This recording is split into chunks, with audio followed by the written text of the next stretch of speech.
Okay. We're not surprised by this one. Okay, 100%.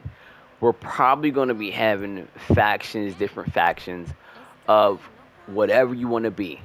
Kind of like, and this made me think about on Cyberpunk, right? With Cyberpunk, when you first started the game, you had like I think like between 3 to 4 different factions that you could be like on a presidential side, on the rich side, you could be on like that street side, or you could be at, there was another one where it was like kind of in between. You were like rogue, street, gangster, but there was something else.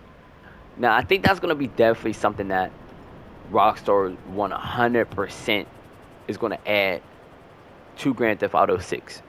And out of all the Grand Theft Autos, all of them, they all kept at least that particular gang that really never left. And almost to Grand Theft Auto 5, it only really wore down to what, maybe 3 to 4 gangs where you had the motorcycle club, you had I don't even know the actual gang because you really ever see them when you play online. But I can tell you their colors. You had the yellow, the purple, and the green, right?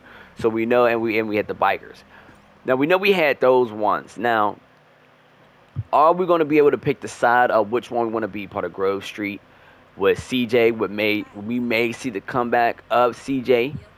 Do we want to pick some of the yellow side with Carlos? I think that's his name. That was in San Andreas. That he might be the leader of that one, or you may even see the Italians up in here with the monsters. Because I mean, it is in Vice City, so I think it's up in the air to see what faction that a lot of people may want to go into, or if you're able to create it straight up off rip. There's no rep, no nothing, but at least if you go into those factions, you may start off with at least some kind of ground that you don't have to build up as far as if you started your own.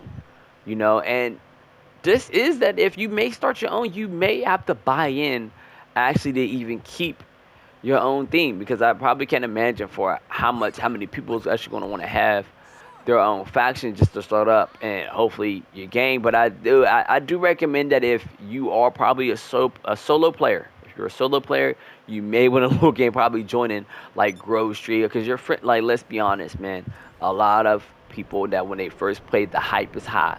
Grand Theft Auto 6, the hype is high when that game comes out. Everybody's buying that game, whether they play it for a long time or not. But it's not going to change for what we know, what a lot of the OGs on why we play Grand Theft Auto, because we know it's a lot of time and it can be real repetitive, and people want to have that action oriented, that it feels like it there's like an end, a game that you're in control of the end. When it comes to Grand Theft Auto, there really isn't too much of the control of when it ends, because it ends that look, the grind does not stop. The grind is real, and we know that the grind is real. So I don't know. It's up in the air. It's up for discussion. I think if I were to pick any of the factions, man, I ain't gonna lie, man. I might have to roll with Grove. I might have to roll. We going with the green, man. We rolling with Caesar. But then again, Italians, they're different. I got Irish in my blood, so I might, if we can start an Irish group. Hey, yo, hey, let me know. Let me know or who want to start up that Irish mobsters, right? Lucky Charm.